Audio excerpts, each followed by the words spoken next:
The Sholem Aleichem was not in the Lower East Side. It was in the far up north Bronx. Well, first of all, it was a nest of different groups of houses built by different unions, like the Amalgamated Workers Union. But ours was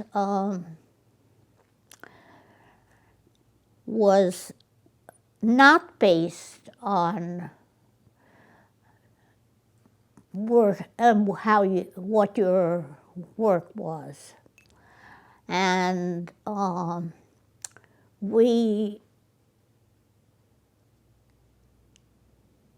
it was known kind of as the intellectuals cooperative, and a number of the people who lived there were writers, and some of them were very successful, some of them were not, but they took themselves seriously. And everybody went out. There was this building that had, I guess, 20-odd entrances. It was, do you really want to know how it looked like? Yes, please. It was this stone buildings that looked like the English Tudor buildings, and then it had big brown pieces of wood to define whatever style it was. And I guess that's, to me, the architecture is the main thing. Okay, our co-op had 240 apartments. That was big. For one, they built these buildings, it wasn't 24 entrances, but it was quite a few, and with sort of social facilities.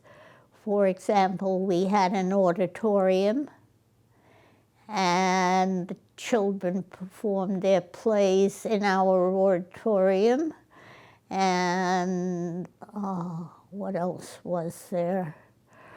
And a cafeteria, and the ladies who lived in the building had to rush down after any presentation and start cooking the dinner, or or something like a dinner.